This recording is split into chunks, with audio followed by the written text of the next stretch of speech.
BNP আমরা ৩১ দফাতেই প্রতিশ্রুতি দিয়েছি এদেশের গণমাধ্যমের পূর্ণাঙ্গ স্বাধীনতা নিশ্চিত করব। আমাদের ইশতেহারেও সেই কথা বলা আছে। গণমাধ্যমের জন্য আলাদা সংস্কার কমিশন করে সে সমস্ত রিপোর্টের ভিত্তিতে আমরা প্রয়োজনীয় ব্যবস্থা নেওয়ার অঙ্গীকার করেছি। ইতিমধ্যে একটা গণমাধ্যম সংস্কার কমিশন গঠিত হয়েছিল অন্তর্বর্তীকালীন সরকারের সময়।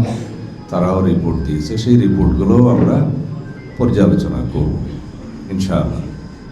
যে দেশে গণমাধ্যমের স্বাধীনতা নিশ্চিত করা হয়েছে সেই দেশের গণতন্ত্র শক্তিশালী হয়েছে এবং গণতান্ত্রিক কাঠামো, গণতান্ত্রিক প্রতিষ্ঠানগুলো শক্তিশালী করার মধ্য দিয়েই গণতন্ত্রকে সত্যিকারভাবে শক্তিশালী করা যায়।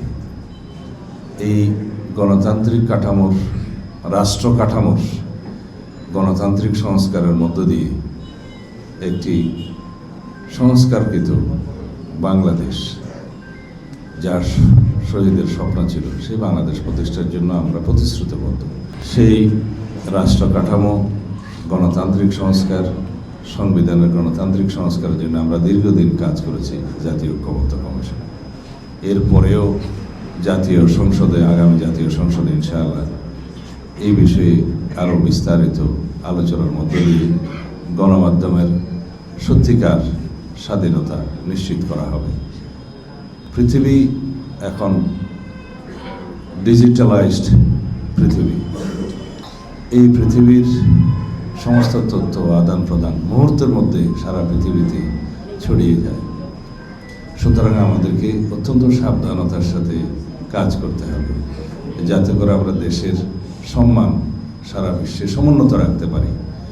আমাদের গণতান্ত্রিক ব্যবস্থাকে সুদৃঢ় করার জন্য গণমাধ্যমের ভূমিকা অত্যন্ত গুরুত্বপূর্ণ। বাংলাদেশে তথ্য প্রবাহের এবং গণমাধ্যমের যে ব্যাপক একটা উন্মুক্ত পরিবেশ সৃষ্টি করা হয়েছিল, সেটা 1991 সালের সরকারে থাকার সময় দেশনেত্রী বেগম খালেদা জিয়ার হাত ধরে হয়েছে। ইলেকট্রনিক মিডিয়ার দ্বার অবারিত হয়েছে, গণমাধ্যমের জন্য অবারিত সুযোগ সৃষ্টি করা হয়েছে।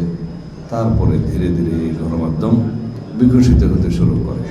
কিন্তু আমরা দেখতে পেয়েছি বিগত 16-17 বছরের ইতিহাসে গণমাধ্যমের ভূমিকাও অনেক ক্ষেত্রে দলীয়করণকৃত ছিল।